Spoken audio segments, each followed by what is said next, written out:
All right. Well, welcome to Frontlines, Jordan, man. It's probably been a minute since we've done an episode. I don't know if this is episode 3 or 4, but it's something. It's been a while. It's been at least a couple months.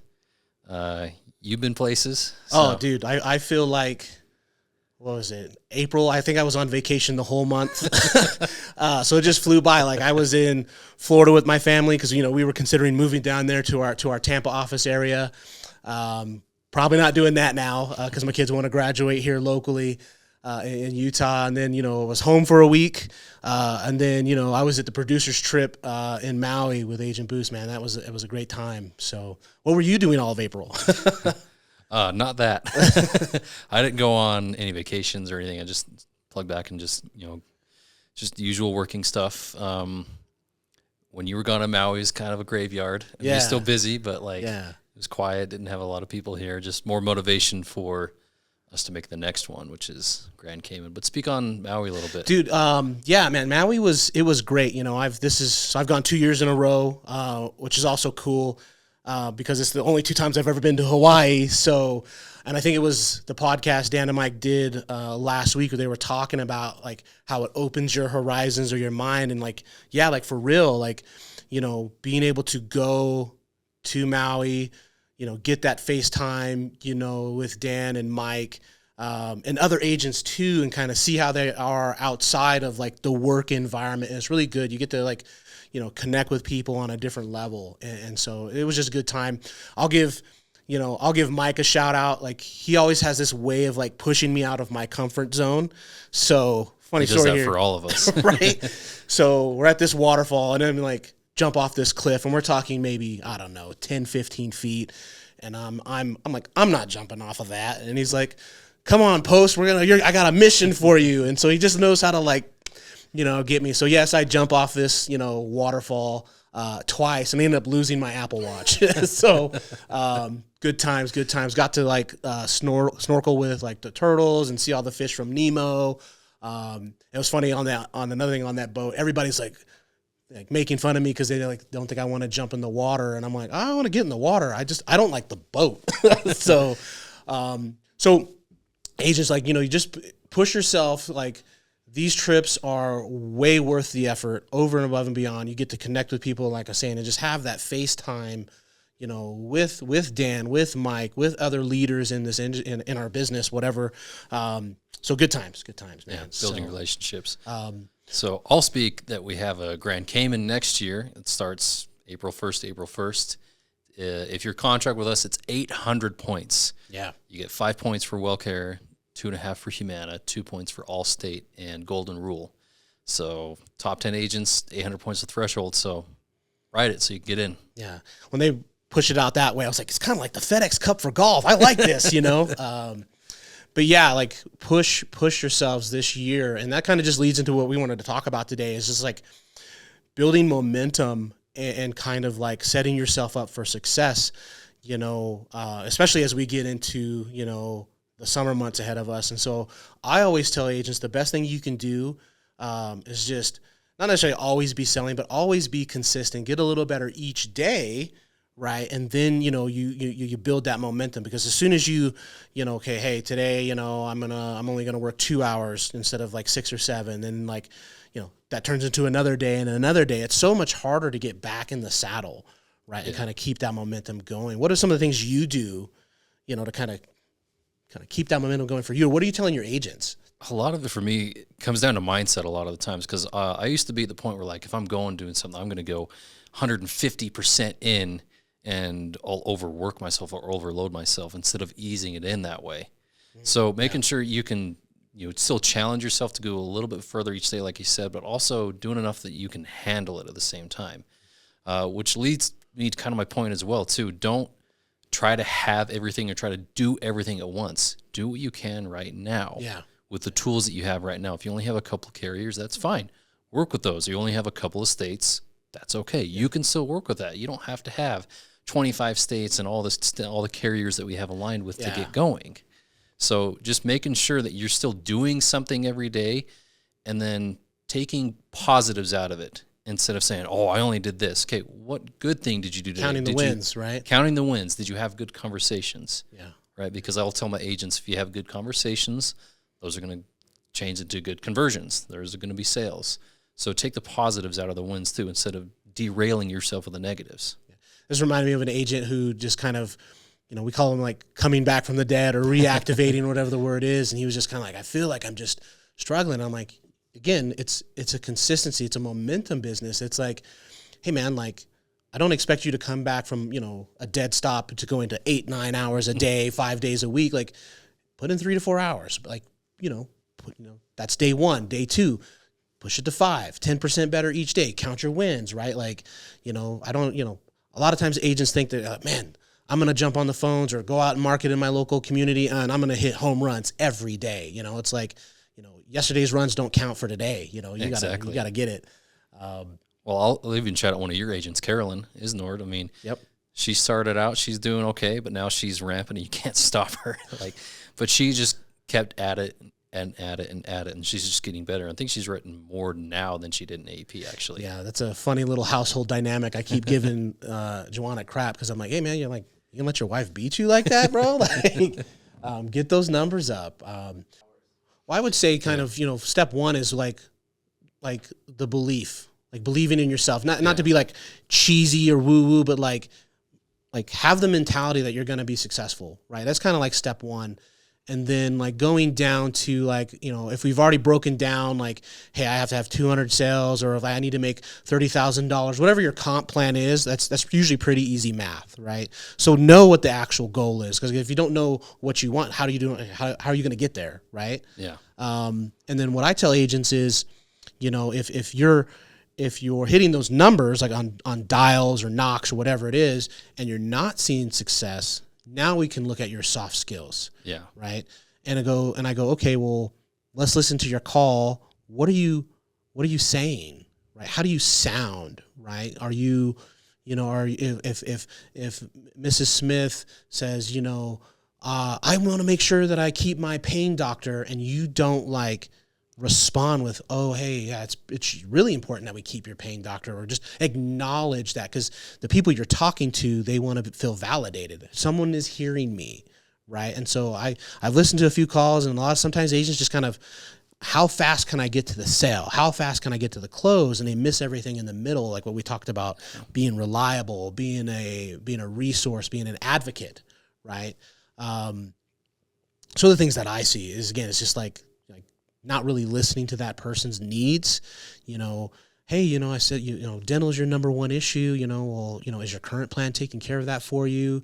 Maybe it is, maybe it isn't, or, one thing that has helped me out a lot is on our old, anatomy of a compliant sales call, question number 4, like that's how long it's like ingrained in my brain, is like, here's a perfect like role playing, like, oh, you're on the best plan for you, and I can't help you, right? I'm just gonna hang up, right?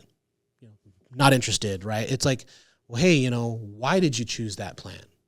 Oh, dental, vision, hearing, transportation, over the counter, doctor, whatever it is. I mean, not to be mean, I care, but I don't care about I just want you to tell me what you like about it. Yeah, exactly. I mean, there's two statements I always think of, is like, help me understand something. Yes, there we go. Or tell me more about that. Yeah. Like when it comes down to dental, for example, like, hey, you had mentioned to me that you needed dental work. Tell me a little bit more about that. Are you somebody who just needs to go in for a cleaning? Do you need full set of dentures? Yeah. Help me understand. And I think a lot of it, if you are going through the calls and you're putting in the motions, but you're not getting the results out of it, okay, let's tweak some things. Are you doing enough rebuttals? Are you asking enough questions to get past the barriers? Like with doctors, somebody's like, I have to have this doctor. Hey, have a conversation of, when it comes down to, you had mentioned these benefits are more important to you, that they're going to save your costs. Is that worth it to you to change this doctor? And I'll help you change that doctor, as well, give you some recommendations. If there's a problem pointing out that the doctor's not network, be the one that provides a solution of helping them find a new one, and realizing, you might not be able to see, Mr. Smith every 6 months like you are, but hey, I'm going to be saving you $100 a month, and you're going to get better benefits. How married? One thing I would say is, how married to your doctor are you? Or I'll say things like, when we start talking soft skills, I'll use humor a lot. Like, like the how married to your dentist, how married to your doctor. If they saw you in the grocery store, would they even recognize you? That puts that like, oh, I'm being loyal to somebody who doesn't even know me, right? Yeah, well, it goes down to like, well, I've seen it for so many years. I'm like, that's fantastic. It's also recommended that you do just get a second opinion sometimes because, I'll use a personal example. We were going to a doctor for my wife for something small or anything like that and just getting no results. And we go to something different. It's like, oh, different opinion, something looks better. So, different eyes on it could be another benefit that you can use in that situation if a doctor isn't accepted. Just using that as a specific example. Yeah. But when you're getting down to your calls and it's like, I'm not getting anywhere, it's like, make sure you're having those, like I said, good conversations, asking the right questions. And, to quote Ted Lasso, be curious, not judgmental. So, okay. I'll have to watch that one. But even in that, it's like kind of going back to like question number 4. It's like, well, hey, that plan's great. Like I literally had a conversation with an agent last week. It's hard for me to close because everybody's on the best plan. Well, there is no best. Right? Yeah, you can't even say best plan. You can't even say that. And so like asking those other questions, or noticing what you said, like, oh, tell me more about that. I found just saying, hey, well, that's if someone thinks they're in the best plan, well, hey, if you could change that plan in any way or improve it in any way, what would it be and why? So, and I have heard, I'm just thinking of this lady I signed up out in Ohio years ago. I love my plan, but I hate referrals. Hey, if there's a similar plan, keep your doctor, keep your, similar benefits. If I found a plan that, and obviously I'm already thinking PPO, right? Mm-hmm. I'm already thinking that, or an HMO that doesn't require referrals. Right. I was like, hey, if I can just find a plan that, gives you the same coverage, but lets you, removes referrals, I think that's worth a look, don't you? Yeah. And no one's going to say no. Like if you, provide that solution in essence, and like within, as we're talking, I'm already looking at the plans in her area, and I'm like, hey, well, listen, I found something very similar to what you're currently on, same carrier, so now I don't even have to overcome that, right? Similar, if not better benefits, completed an enrollment. I've heard so many things like, ever since I changed to this plan, I love it, but I can't see my pain management or my mental health. And those are like, to me, those are like the 2, and home health care. Those like kind of 3 providers are the ones that people most likely won't want to lose. But if they do, they usually want them back because, they've built relationships and pain management's a pain, literally. So those are some of the things I answer like more directly, like what are those soft skills? Like, one thing like get a new agent. Usually the first thing out of their mouth is scripting, and I'm like, yeah, scripts they give you kind of like a roadmap of how to lead a conversation, but it's not going to help you like real time. Like you're not going to be like Control F, Sally asked me about X, unless it's something specific, like to like benefits, like, hey, I have VA or TRICARE for life. What does that mean? That's something I would like Google like that. But like, how are you saying it? What's your speed? Like, do you sound easier to talk to? Are you quick? I have a tendency in my mind, I think I talk fast sometimes. And so usually when I get on the phone, I know I talk fast. I slow down. I have to like tell myself to slow down. And, again, this is just military techniques because that's what's in my mind is I usually repeat questions. When someone asks me a question, okay, so your question is Dr. Jones in network? Great question. Let's look it up. Well, it's just validating that you heard them too. Bingo. It's active listening is a skill, and a lot of it too, it goes back to what I kind of mentioned earlier is like, did you go through and help them understand something? A lot of them that we'll run into is people who are just on regular Medicare and a drug plan or on a supplement and a drug plan. Mm-hmm. And you get somebody and you're like, hey, have you ever looked at these Advantage plans? They're like, oh, like you said, my cousin's uncle's brother said they're the worst thing in the plan. I'm like, I've heard that about all insurance types and all companies. I've heard it all. Has anybody taken the time to help you understand the differences of that? Yeah. And so I'll kind of just approach is like, hey, just, let me help you understand actually how it works. Because I do both. I can do supplements and I can do Advantage plans, and just kind of open to their situation if one product is better than the other. And, we had it where like this guy's been on a supplement for 10 years. He's healthy as a horse. I'm like, dude, you've been paying so much money for something that you're not using at all. Yeah, like, true. I just made me think of this. I had an agent who's recently had a lady file a complaint. She called in, wants to talk to the supervisor, which is me. And I told that agent that I wanted a supplement. And I'm like, okay, well, I had a profile pulled up. I'm like, well, you enrolled in a dual special needs plan. Like, are we tracking the same, information? Like, she's like, I told her I wanted a supplement. It's like, hey, do you even know what a supplement is? And then I explained it to her, and she's like, oh, I don't want that. And I was like, yeah, like, just kind of being like, hey, like taking the time, like she's mad and she's yelling at me, and I'm just kind of like, hey, I get it. You're frustrated. I'm here to help. I didn't like kind of match her level because I'm not going to ever win that.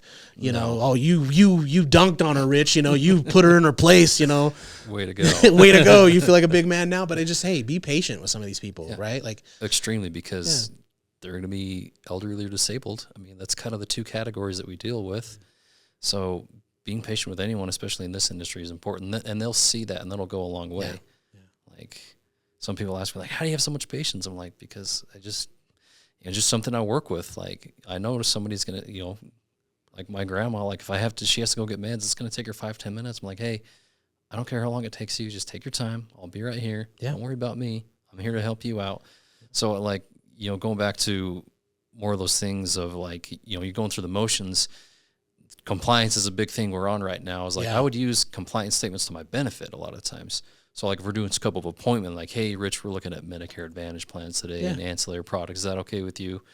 There's a second part of the scope where it says, this conversation has no effect on your future current enrollment status. You will not be enrolled into a plan unless you choose to enroll today. Talking to me does not affect your status. And I would say, like, you know what? We're only going to do something if it makes sense to both you and me, and you understand what we're doing here.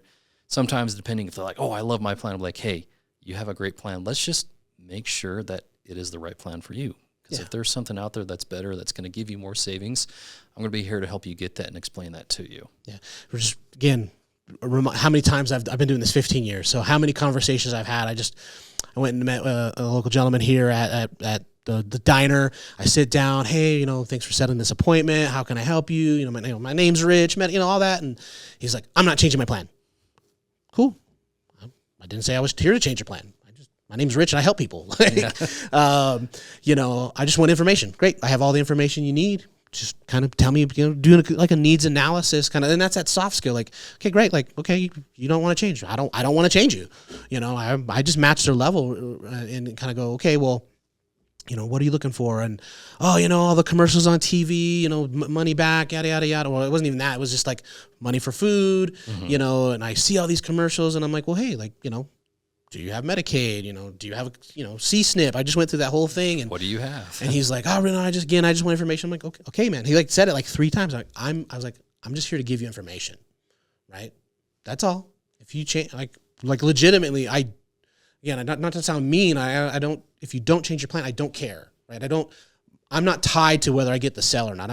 Did I help you? Right? Did you live up to your title as a Medicare advocate? Did I help you? Yeah.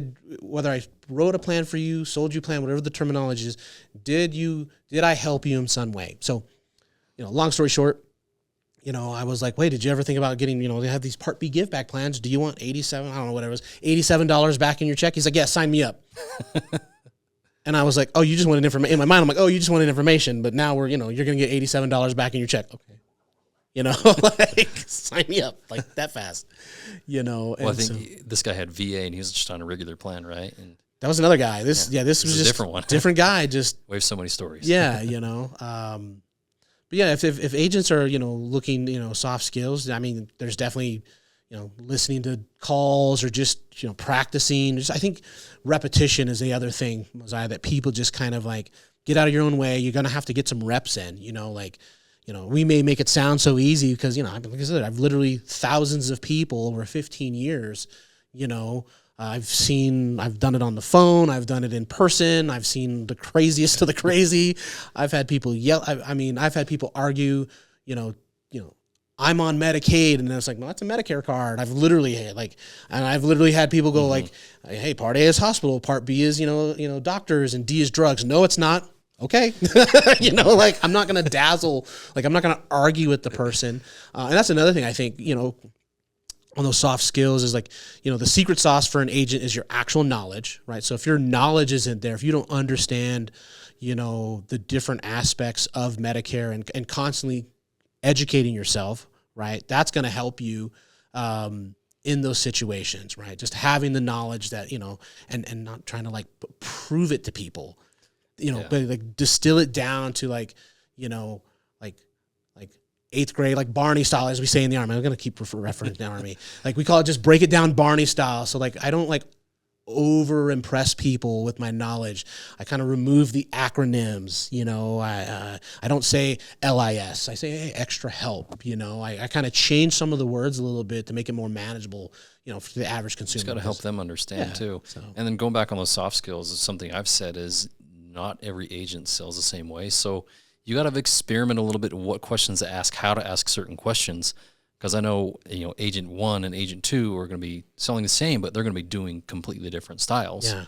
Still need to stay in compliance, of course, but like they're going to ask questions differently and they're going to approach it differently than one person or another. Yeah. So also finding your own style is going to be, something huge as well. Find what works for you. If something's not working, tweak it up a little bit. Yeah. I like humor, right? Mm-hmm. I think people remember the way you make them feel. Yeah. Right. So humor kind of eases people. And so, like, when it comes humanizes you too. Yeah, when it comes to like the scope of appointment, I usually make a joke, like, "Hey, Sally, I got to kind of read this thing." Like, literally, I'll just nonchalant. I just got to, the government requires me to read this thing. You know how the government is, ha ha ha ha, right? Well, what does Mike say? Like, "Hey, I got to read this. Follow the rules. You want an agent who follows the rules, right?" So everybody has their own spiel. Yeah, still got to read it. Even on the disclaimers. Yeah. Even when I get to the disclaimers, like, "Hey, this is going to be long, okay? Bear with me." As I read this, if you do have any questions, obviously stop me, right? Yeah, I explain what's going to happen before it happens, before just going in and reading those disclaimers, because my wife has told me one time in my sleep I was reading disclaimers. Oh, my gosh, bro. So. Twilight Zone. Yeah. And then another thing, like kind of shifting gears or kind of along the same lines of conversation, a lot of agents, when it comes to consistency, they're missing out on, like, pipelining. Like, oh my, it's like I just literally got off the phone with an agent who's working some of the T65 and better leads we get. And I'm like, these are people who are turning 65, obviously. Mm-hmm. 1 month, 2 months, 6 months, 7 months out. You should be having those conversations with them now. And she's like, oh, I didn't realize that. And it's like there's something me and you go, we realize people don't think the same way that we do. So dude, I think that's my biggest weakness is I just think people think like me. And I just assume that, and I just go about my day, and then they say they'll make those comments to me, and I go like, I blink my eyes, go like, okay, well, and then I explain like what's the strategy, and it's like, hey, you may even be talking to somebody who's, turning 65 in October. You get the opportunity to be the first professional that explains their benefit or what the potential options are going to be for them, 5-6 months out, but like I would, hey, here's a Medicare 101, here's how it works. I may even present a plan. I have, and then like, hey, if they're open to it, get their social and be like, hey, I'm gonna check, the different systems, and I'll know before that your Medicare is active. But I'll reach out to you, periodically through these next few months, and hey, I'm your guide once things pop, and we'll get you set up on the right plan for you. Exactly. If you can be the one that helps them understand it, because it's confusing. But if you can be the one that takes the time with them, helps them understand, they're going to come back to you. And as long as you're setting those expectations with them as well and walking them through the drawn-out process of it is getting on Medicare. Everyone's situation could be different. It could be going off an employer plan. They could be from a spouse, or they're just never had really anything until now with Medicare and how it works with Social Security. Like I said, if you can be the one to provide them the understanding of what they need to know, they're going to come back to you. You know their story. Make sure they come back to you saying, hey, Mrs. Smith, when we talked about this, you're going to see some things up here that are coming your way. If you have any questions, come back to me. So that way they don't have to re-explain their story to somebody else, because that's really not fun to do with anyone when it comes down to that. Yeah. So. Well, it's funny. If you're not going to be the expert for them, they're going to go out into the world onto some, Facebook page, and they're going to, I just literally saw one the other day. This lady's like, hey, I have Champ VA. She throws it out in the chat. And like the first response from somebody was like, oh, you need to go get a Plan G. And it's like, no, she doesn't. She has Champ VA. Yeah. Her situation isn't the same as yours. And then you see everybody else's comments like, you can't do Medicare Advantage because it's horrible because my sister's uncle's brother's cousin, didn't have a great experience, and it's like, and it's just crazy. It's like everybody's at a different place. And I think, just being that professional that's like first to get them the right information and being that like kind of consistent person in their life, like, hey, call me with all your questions. I have people who call me about their like homeowners, car insurance. I've had people ask me about reverse mortgages because I've done such a good job early on, when they came to me and just, hey, and I always tell them, if you ever have questions about anything, call me. Right? Well, it goes back to one thing I said in one of the earlier podcasts is like, if you don't have to be an expert in everything when it comes to Medicare, but if you become an expert in your client, it'll help teach you things about the industry or how to find certain situations and nuances. If you're having a real life example of, hey, what about this situation when it comes to like an outpatient surgery? Great question. I'm going to find that out for you. So if you use those tools to really figure out your clients, it'll help you figure out the industry a lot better as well too. Yeah. So become a better expert in them. It'll help you be a better expert in your field as well. For sure. The next thing I would say, like kind of moving on, in the whole consistency, pipelining people. I don't know, do we want to kind of go talk about maybe goals, or do we want to kind of go into automation? I say let's break down goals. Like, so let's see, we were talking about you for an example earlier. So break down your example. Well, like, so I'm at this point where I've kind of, I won't, talk about how much money, but like I wouldn't say I've plateaued. I've kind of been doing really well for the past 2 years. And I'm kind of like projecting like, okay, going back to we're going to move to Florida. We've been looking at how we were going to move here by the office. And then, kind of the kids put the veto to that. But I also like, okay, so if I was an agent and, I'm how do I be consistent? Pipelining. I'd also want to be setting goals, so for me, I have a goal that in the next 3 years when my daughter finally graduates, and whatever that looks like, if she does get a scholarship to go play golf somewhere and we move there, I just want to be able to afford said house and not have to do what, like a stretch goal. So like, so for me in the next 2 to 3 years, I want to increase my income by like 50 to 75%. So I haven't done it yet. That's just kind of been my thoughts over the past couple of days. But so today I'm going to go into the lab and go, okay, what does that look like from a personal production, from what my team has to do, and so like, that's what I'd say to agents. Like if there's a dollar amount, if there's a vacation, if there's a home, or you want to get out of debt, whatever, break that down to a per app. And like not on a napkin, don't do napkin math, but like, break it down, be specific. And like, I know agents, and Mike's one of the, has the best example he always taught is per app, break it down. You can even break it down like to where agents know how many calls, how many hours they have to work, and look at your numbers. And there you go. Now you have a roadmap. And anytime you're, deviating, like, hey, you're not hitting goal, we'll just increase consistency or time on target. This is my military weekend, so I'm thinking military. Yeah. That's how I would do. So I haven't broken it down, for today's episode, but I'm going to go to the lab tonight and go, okay, how many agents do I need to onboard? How many policies do we need to write? How much can I control personally?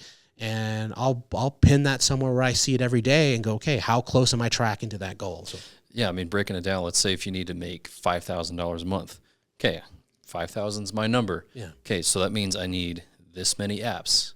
Okay. In a month. Okay. How many in a day is that? Okay. On average, it's going to be apps that stick. Apps that stick. Effectuation. Beat a dead horse, but effectuation. Yeah. Apps that go into effect. Yeah. And then that results in how many sales do I need on a day, the average, and how many calls does it take to make a sale? Yeah. So, Mike used his example when he was knocking doors. He's like, I just need to hit 7 doors because that was his average. So if it's calls, you need to take 25, 50 calls a day to get a sale. That's your number. Did you hit your number yet? No. Okay. Keep at it. So some days it might take a lot more, some days it might take a lot less, but you have it broken down to a visible level of this is what I need to do versus just, shot in the dark. Yeah, when I first became a Medicare advocate and I was in the call center at the old office, I remember a time specifically when, again, I'll just shout out to Mike. I was kind of struggling early on and I was like, man, I'm just not quite getting there. So, hey, sat down with me, broke it down, was like, how many dials per day, how many attempts per day in essence. And I was like, I was probably around 80 or 90, not a lot, honestly. It was this weird moment. I had to like retrain my brain where I was like coming out of being like a traditional field agent to sitting down and like prospecting. And I was like, yeah, I'm getting like 80, doing 80 calls a day or so. I'm working like 4 hours, right?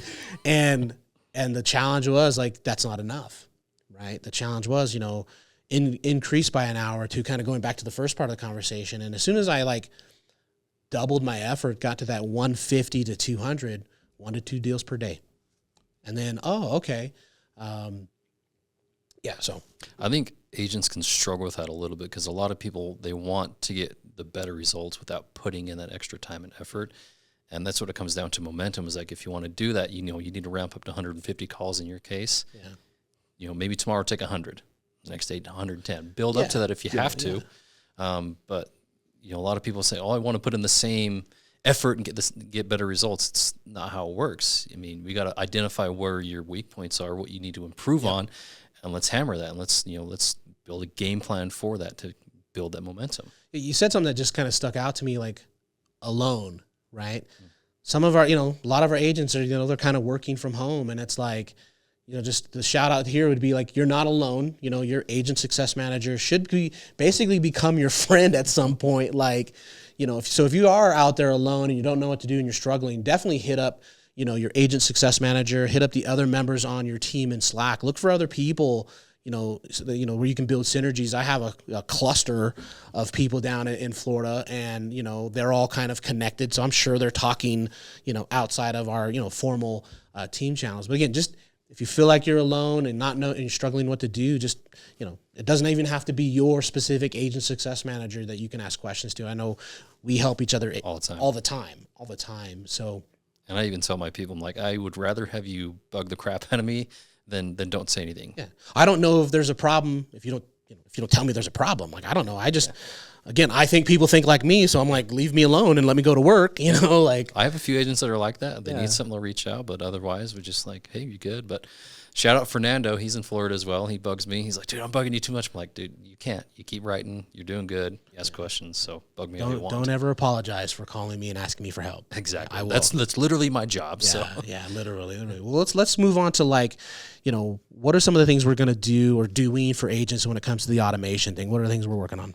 So things we're working on is just kind of helping you with pipelining and with, people waiting for eligibility. So in our CRM, we're going to be building it out where if you have a follow-up with someone, it can auto-create tasks and reminders for you, send automated texts as well, just more on a personal level. Like if you set an appointment for a month from now, you get a text, hey, thanks for talking with me today, give a little spiel, and then send a text 3 days before, hey, reminder, you have an appointment with Rich on this day, and then same day, hey, you're going to get a appointment in an hour, make sure you're ready for that. Just to kind of help give you tools to help better stay on top of your business. And because I used to be in the point where like, oh, I'll remember this. No, you won't. Write notes down, put it in calendar, and we're just having some more tools to help you with that.